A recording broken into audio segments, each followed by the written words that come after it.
अस्सलाम वालेकुम फ्रेंड्स, क्या हाल है आप सबकी। उम्मीद करती हूँ सब खैरियत से होंगे। मैं भी अल्हम्दुलिल्लाह जी बिल्कुल ठीक ठाक हूँ। तो यहाँ पे एज़ यूजुअल मैं दोबारा से अलमारी साफ़ कर रही हूँ। जितनी दफ़ा भी मैं इसको साफ़ कर लूँ ना, इसका फिर से यही हाल हो जाता है, क्योंकि इसमें ना पोर्शंस नहीं बने हुए हैं, खाने नहीं बने जहाँ पे कपड़े सेपरेट करके रखे जाएँ। तो सोच रही थी अब कि क्या करूँ इसके साथ। मोस्टली यहाँ पे ज़्यादातर मेरे हस्बैंड के ही कपड़े होते हैं। बच्चों के कपड़ों के लिए तो मैंने सेपरेट बनाया हुआ है चेस्ट ड्रॉर, वहाँ रख देती हूँ। बाकी मेरे कपड़े मेरी बेटी के और छोटे बेटे के और हस्बैंड के कपड़े जो है ना वो इसी अलमारी में होते हैं। तो अभी मैं यही सोच रही थी कि इसके साथ मैं क्या करूँ, किस तरह से रखूँ। खैर वो मैं आपको आगे दिखाती हूँ। तो दूसरी तरफ जो है, आज मैंने आपके साथ बड़े ही मज़े की कड़ी पकौड़ा की रेसिपी वो शेयर करनी है। वैसे पहले भी मैंने आपके साथ ये शेयर की हुई है, लेकिन मैंने कहा चले दोबारा एक दफ़ा फिर शेयर कर देती हूँ, जो न्यू सब्सक्राइबर्स हैं वो भी देख लेंगे। तो खैर यहाँ पे मैंने तकरीबन आधा किलो के करीब, आधा किलो से थोड़ी सी ज़्यादा जो दही ली है, और उसमें मैं 5 चम्मच जो है ना भर के, ये जिसे हम सालन डालते हैं ना, ये वाले चम्मच डाल दूँगी बेसन के, और पानी हल्का सा डाल के इसको अच्छी तरह से जो है ना मैं शेक कर लूँगी कि वो दही की भी ना एक लस्सी सी रेडी हो जाएगी, और जो बेसन है वो भी इसमें अच्छे से मिक्स हो जाएगा। अच्छा, मैंने इसको स्ट्रेन कर लिया था। मैंने कहा अगर कोई लम्प इसके अंदर है तो वो भी मैं इसको अच्छे से डिज़ोल्व कर लूँ, लेकिन नहीं था, ज़रूरत नहीं पड़ी थी, क्योंकि अच्छी तरह से जो वो शेक हो ही जाता है, मिक्स हो जाता है बेसन ना। उसके बाद इसमें मैं पतीली भर के जो है वो पानी डाल दूँगी। तकरीबन 1-1.5 लीटर के करीब मैंने इसमें पानी डाला है, और उसके बाद फिर मैं इसको तेज़ आंच कर दूँगी कि इतना कि इसके अंदर ना पानी में बॉयल आ जाए। और साथ ही इसके अंदर मैं एक दरमियाने साइज़ का प्याज डाल दूँगी। नमक, मिर्च, हल्दी और सूखा धनिया आप अपने टेस्ट के अकॉर्डिंग डालेंगे। अच्छा, कड़ी में ना नमक मिर्च थोड़ी तेज़ ही अच्छी लगती है, क्योंकि अगर थोड़ी कम होना तो बिल्कुल फीका फीका सही सालन लगता है। तो मैं यूजुअली अगर जैसे 1 चम्मच भर के मिर्चों का डालती हूँ ना, तो मैंने यहाँ तकरीबन 2 चम्मच डाले हैं, कि ज़रा अच्छी सी जो है ना थोड़ी स्पाइसी सी मज़े की लगती है। उसके बाद इसमें मैं तकरीबन 5-6 जो लीमू है ना उनका रस अच्छे से निचोड़ के वो डाल दूँगी। इससे बड़े मज़े का ना खट्टा सा जो है कड़ी का टेस्ट आ जाता है, क्योंकि कड़ी जो है अगर थोड़ी खट्टी ही हो तो ही मज़े की लगती है। तो जितनी देर में उसको बॉयल आ रहा है और कड़ी जो है वो रेडी होगी, तो उतनी देर में जो बर्तन इकट्ठे हुए हुए थे सुबह नाश्ते के, वो सारे बर्तन मैं जल्दी जल्दी से धो लूँगी। जितनी देर में मैं यहाँ बर्तन धो रही हूँ, आप जल्दी से जाएँ, और अगर मेरे चैनल पे न्यू है तो प्लीज़ इसे सब्सक्राइब करें, और मेरी वीडियो को भी जल्दी से लाइक कर दें, ताकि आगे मज़ीद जो है मज़े मज़े की वीडियोज़ आपको देखने को मिले। तो यहाँ देखें, पानी को जो है वो इतनी देर में बॉयल आ गया है, क्योंकि पानी ज़्यादा था तो बॉयल आने में आपको पता थोड़ा टाइम लगता है। उसके बाद मैं इसको अच्छे से मिक्स करके तो फिर बिल्कुल हल्की आंच पे करके रख दूँगी। तकरीबन 4 से 5 घंटे अच्छे से जब कड़ी पकती है ना, तो बड़ा ही मज़े का जो है ना इसका फ्लेवर बनता है। तो जब कड़ी तैयार होने में तकरीबन आधा घंटा 1 घंटा था, मैंने पकौड़ों का बैटर बना के रख दिया था, क्योंकि ये भी थोड़ी देर अगर बना के रखे ना तो फिर ज़रा अच्छे से जो है ना ये मिक्सर रेडी हो जाता है। और सॉफ्ट बनाने के लिए कड़ी को, जो पकोड़े हैं उनको सॉफ्ट बनाने के लिए जो सबसे इम्पोर्टेंट ट्रिक है वो ये है कि आप उसमें थोड़ा सा चुटकी के बराबर मीठा सोडा ऐड कर दें। उससे बड़े मज़े के फ्लफ़ी से ना पकोड़े रेडी हो जाते हैं। तो यहाँ पे मैं 1 बाय 1 करके सारे पकोड़े रेडी कर लूँगी, और उसके बाद जो पीछे ऑयल सेपरेट बचेगा ना उसमें मैं ज़ीरा शामिल करूँगी, और फिर उस कड़ी पे जो है ना मैं ज़ीरे का तड़का लगा दूँगी, और मज़ेदार सी जो है हमारी कड़ी पकोड़ा रेडी हो गया।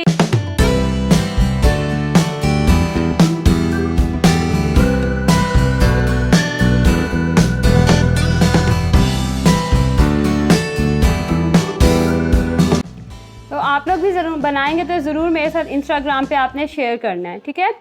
तो यहाँ पे जो मैं ड्रेसेस लेके आई थी, कपड़ा लेके आई थी अपनी बेटी के कपड़ों के लिए, वो मैं आपको दिखा रही हूँ। इसके फ्रॉक सिल के आ गए थे, सिल के तो पहले ही आ गए थे, लेकिन मुझे शेयर करना जो है वो याद ही नहीं रहा, तो मैंने कहा चलिए अभी आपके साथ शेयर कर देती हूँ। इसके जो है मैंने फूल बाजू बनवाए थे, और मैंने फ़्रॉक बनाए थे। बच्चियों को ना वैसे ही फ़्रॉक पहने हुए बड़े प्यारे लगते हैं, बड़े क्यूट लगते हैं। और ये ग्रीन वाले फ्रॉक जिस दिन उसने पहना था, उस दिन उसके साथ एक इंसिडेंट हो गया था, वो मैं फिर आपको आगे बताऊंगी कि क्या हुआ था। खैर यहाँ पे ये एक और पीस बचा हुआ पड़ा था, ये भी मैंने दर्जन को दे दिया था, तो उसने ना अपनी मर्ज़ी से डिज़ाइन बना दिया था। छोटा सा कुर्ता निकल आया था, बड़ा प्यारा, बड़ा क्यूट लग रहा था ये भी पहना हुआ ना उसको। तो ये 3 ड्रेसेस इसके बन के रेडी हुए थे। आगे मज़ीद और लेके आऊँ, क्योंकि गर्मियों में ना इसी तरह के ही कपड़े अच्छे लगते हैं। खैर ये अब नेक्स्ट डे है, और यहाँ पे दोपहर का नाश्ता वगैरह करने के बाद, काम शाम करने के बाद, यहाँ मैं बेटे को सुलाने आ गई थी, और बेटे को मैं ना यहीं सुलाती हूँ दोपहर में। तो यहाँ ना ये ज़रा थोड़ी देर सोया रहता है, तो मेरे जितने काम है ना वो हो जाते हैं, क्योंकि शोर वगैरह होना तो फिर मुझे टेंशन नहीं होती, क्योंकि झूले में होता है, तो फिर ना यहाँ गहरी नींद सोया रहता है, फिर टेंशन नहीं होती कि उठ जाएगा। और कच्ची नींद से उठेगा तो आपको पता है कि कच्ची नींद से बच्चे को उठाना तो शेर को जगाने के बराबर है। खैर यहाँ ये देखें, मैंने फिर ये हल निकाला है कि मेरे पास ना ये क्रेट पड़े हुए थे, प्लास्टिक के क्रेट पहले काफ़ी पहले के पड़े हुए थे, फिर मैंने इन्हीं को यूटिलाइज़ किया है। और यहाँ पे जो है ना ऊपर ये देखें, ये मैंने एक हैंगर के अंदर ना अपने जितने भी रेशमी दुपट्टे हैं, जो मेरे डेली ड्रेसेस के जो डेली वेयर के ड्रेसेस हैं ना, उनके साथ जो मैं ये दुपट्टे पहनती हूँ ना, ये वो सारे दुपट्टे मैंने यहाँ रख दिए हैं। पहले मैंने इनको फ़ोल्ड करके रखा था, लेकिन आपको पता है रेशमी दुपट्टे तो जितना मर्ज़ी इनको फ़ोल्ड करके रखो ये फिर ख़राब हो जाते हैं, तो मैंने ना फिर इनको इस तरह से हैंग कर लेती हूँ, तो ये जगह भी कम लेते हैं, एक ही हैंगर में पूरे आ जाते हैं, बारीक से तो होते हैं। उसके बाद फिर मैं किचन में आ गई थी, जो नाश्ते वगैरह के बर्तन थे वो सारे बर्तन मैं धो लूँगी और किचन को अच्छे से क्लीन कर लूँगी। देन उसके बाद जो है ना, मैंने आज अपनी थोड़ी सी स्किन केयर करनी थी, काफ़ी दिन हो गए थे, सोच रही थी कि कर लूँ, लेकिन बिल्कुल टाइम ही नहीं मिल रहा था। कल मेरा इरादा बना था कि फिर करती हूँ, तो छोटे बेटे की तबीयत ख़राब होगी, उसको मोशन लगे। बस हम मदर्स के साथ तो बस ऐसे ही है ना कि कभी कोई काम कभी कोई, तो अपने लिए टाइम निकालने के लिए भी स्पेशल हमें टाइम निकालना पड़ता है। तो मैंने कहा लाजमी मैंने करना ही है, और मैंने कहा चलें आपके साथ भी ना मैं फिर शेयर करती हूँ कि ज़रूरी तो नहीं है कि हर कोई हाई एंड पे ही जाके प्रोडक्ट्स बाय करे। समटाइम्स आपको ना नॉर्मल रेंज में भी प्रोडक्ट्स बड़ी अच्छी मिल जाती हैं। तो ये आजकल गोल्ड ग्लैमर्स की है, ये ग्लीम ब्लीच है, ये आजकल बहुत ना इन हुई हुई है, तो मैंने कहा चले मैं भी ट्राई करती हूँ और आपके साथ इसका रिव्यू शेयर करती हूँ। तो मैंने इसको वैसे पहले भी यूज़ किया हुआ है, मुझे बहुत अच्छी लगी थी, तो इस दफ़ा मैंने कहा चलें आपके साथ शेयर करती हूँ। तो इसके अंदर एक ये क्रीम सा होता है और उसके साथ ये पाउडर होता है जो मिक्स करके ना फिर इसकी ब्लीच बनाई जाती है। अच्छा, कोशिश ये किया करें कि फेस पे जब आप यूज़ कर रहे हैं ना, तो आप पाउडर का इस्तेमाल कम करें, क्योंकि जितना कम केमिकल यूज़ होगा उतना ही जो है ना आपका फेस की स्किन जो है वो ठीक रहेगी। अच्छा, ब्लीच करने से पहले ये मेक श्योर किया करें कि फेस आपका नीट हो, और दूसरा ना अच्छे तरह ना अपने फेस को क्लींस कर लिया करें। इससे क्या होता है कि समटाइम ड्राई हुई होती है या क्या, तो वो ना स्किन डैमेज होने से बच जाती है।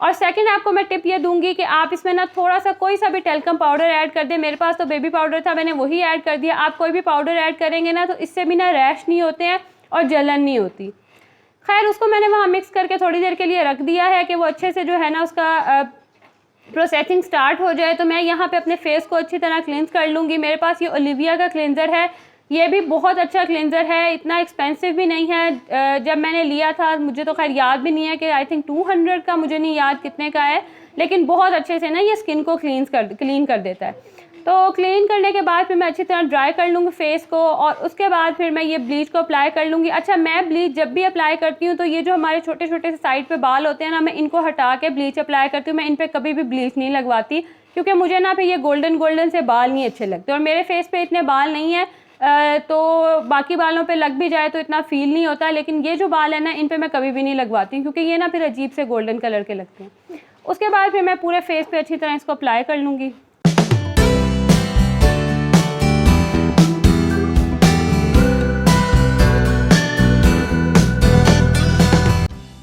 और ये देखें, पूरे फेस पे अप्लाई करने के बाद एक भाव रेडी हो गया है।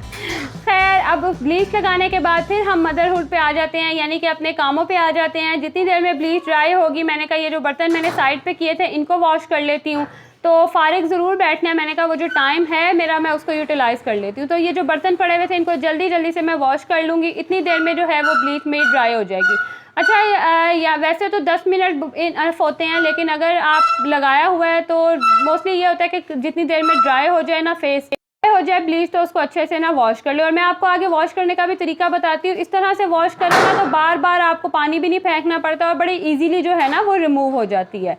तो यहाँ पे बर्तन थोड़े से ही थे, वो सारे मैंने बर्तन धो लिए हैं। जितनी देर में ये बर्तन धुले हैं मेरी ब्लीच जो है वो भी ड्राई हो गई थी, और बर्तनों के साथ ही फिर मैंने काउंटर टॉप है इसको भी क्लीन कर लिया। छोटू चुन्नू मुन्नू सा तो काउंटर टॉप है, तो फटाफट से जो है ना ये क्लीन हो जाता है। और ये देखें, यहाँ पे जो ब्लीच है वो भी ड्राई हो गई है मेरी, और मैं चेक कर लूँगी कि बाल गोल्डन। अच्छा, मैं ज़्यादा बाल भी नहीं गोल्डन करती हूँ, क्योंकि मुझे ना फिर अच्छे नहीं लगते हैं। तो यहाँ पे देखें, फिंगर की हेल्प से मैं अच्छी तरह से इसको मसल लूँगी, और इस तरह से रब करने से ना ये फिर सॉफ्ट हो जाती है, और पानी से वॉश करें तो बड़ी इजीली जो है ना ब्लीच उतर जाती है। और ये देखें कैसे नीट बिल्कुल एकदम फेस हो गया था, और बिल्कुल जलन भी नहीं हुई, क्योंकि समटाइम हम ब्लीच लगाएं ना तो बड़ी इचिंग से शुरू हो जाती है, और गर्मियों में भी आपको पता है कि स्वेटिंग वगैरह की वजह से स्किन डैमेज हुई होती है। तो यहाँ पे ये देखें, ये मैं स्क्रब लेके आई थी, ये मैं करूँगी। ये मुझे साशे मिला था, और बड़ा ही अच्छा ना ये स्क्रब है, फेस ग्लो फ्रेश ग्लो का ये स्क्रब, और ये वाइटनिंग मास्क है। बड़ा ज़बरदस्त इसका रिज़ल्ट है, और ये मुझे आई थिंक 50 जो है ना ईच था। यानी कि 100 के ये दोनों मिले थे पैकेट, और अच्छा खासा जो है ना इसमें स्क्रब भी था और जो मास्क है ना वो भी था कि आप 2 से 3 दफ़ा इजीली अप्लाई कर लेते हैं, और बड़ा ज़बरदस्त इसका रिज़ल्ट था। खैर यहाँ पे स्क्रबिंग भी मैंने कर ली है, और वो मैंने वॉशरूम में जाके ही की थी। मैंने उससे ना, क्योंकि स्क्रबिंग करते हुए आपको पता है कि आपके कपड़ों पे और आपके बालों वगैरह पे हर जगह पे लग जाती है, तो बेटर यही होता है कि आपने नहाना होना तो फिर कर लें, इस तरह से ना फिर मैसी भी नहीं होता। तो स्क्रबिंग भी कर लिया, और उसके बाद फिर मैंने आईब्रो वगैरह भी बनाने के बाद में मास्क अप्लाई कर लिया था, और अब जितनी देर में मास्क ड्राई होगा उतनी देर में मैंने सफाई करनी थी। मैंने कहा चले साथ साथ जो है ना मैं ये झाड़ू भी लगा लेती हूँ कि इस टाइम को भी ना मैं यूटिलाइज़ कर लेती हूँ। अच्छा, ये ना पहले नहीं आते तरीके, वक्त के साथ साथ ही आते हैं। वक्त के साथ साथ हम मदर्स जो है ना, हाउसवाइफ जो हैं, वो मल्टीटास्किंग हो ही जाती हैं कि एक टाइम में आप 2 से 3 काम इजीली कर लेते हैं। उसके बाद फेस मास्क जो है वो भी अच्छे से ड्राई हो गया था, तो इसी तरह से ही जिस तरह से हाथों से मसल लूँगी उसको ताकि सॉफ्ट हो जाए। फिर फेस वॉश करने के बाद कोई भी सीरम आप फेस पे अप्लाई कर ले, क्योंकि ये सब करने के बाद ना एकदम से भी स्किन आपकी ड्राई से लगती है, तो कोई भी मॉइस्चराइज़र या फेस शाइनर जो है ना मिलते हैं वो अप्लाई कर लें, या मेरे पास ये सीरम पड़ा हुआ था मैंने वो अप्लाई कर लिया था, और यहाँ पे जो है मेरी स्किन केयर डन हो गई थी और बड़ा ही नीट सा ना फेस हो गया था। खैर उसके बाद मैंने आज सफ़ेद चने बनाने थे, तो वो मैं रात को भिगोना भूल गई थी। तो ये भी एक ट्रिक है कि अगर आप इस तरह से भूल जाए ना, तो चनों को भिगो के धूप में रख दें तो बड़ी जल्दी ना ये फूल जाते हैं और रेडी हो जाते हैं। वैसे मोस्टली आप लोगों में से काफ़ी लोगों को पता भी होगा, लेकिन मुझे ये ट्रिक नहीं पता चलती। मुझे ये 2 दिन पहले ही मामा से ही पता चली थी, तो मैंने कहा चले आपके साथ शेयर कर देती हूँ जिनको ये ट्रिक नहीं पता। तो यहाँ पे जो है ये चने भी रेडी हो गए थे, इनको फिर मैं नीचे ले आई थी, और जब मैं ऊपर गई तो पौधों का मैंने हाल देखा कि देखे गर्मियों में एक दिन भी इनको पानी ना दो तो ऐसे ड्राई हो जाते हैं ना, मिट्टी भी खुश्क हो जाती है। तो फिर मैंने कहा चले अब ऊपर आ ही गई हूँ तो फिर मैं पानी डाल देती हूँ, क्योंकि 2-3 दिन मैं इतना बिजी रही थी, बेटी की पहले तबीयत ख़राब है बेटे की, तो मैं ऊपर आ ही नहीं सकी थी। तो अब मैंने कहा ऊपर आई हूँ तो जल्दी से ना पानी डाल देती हूँ। अच्छा, मेरा ना एलोवेरा का प्लांट गर्मियों में आपको पता है प्लांट ना बिल्कुल येलो सा हो जाता है, तो उसको अगर फ्रेश रखना है ना तो आप उसे धूप से हटा के ऐसी जगह पे रख दें जहाँ पे ना इसे धूप ना मिले, तो 1 से 2 दिन में आपका एलोवेरा का प्लांट देखना बिल्कुल दोबारा से ना ग्रीन हो जाएगा। अभी मैं आपको दिखाऊंगी, ये देखें इस तरह से। तो खैर यहाँ तक जो है मेरी आज की वीडियो थी। अच्छी लगे तो इसे ज़रूर लाइक करें, मेरे चैनल पर न्यू है सब्सक्राइब करें। अल्लाह हाफिज़।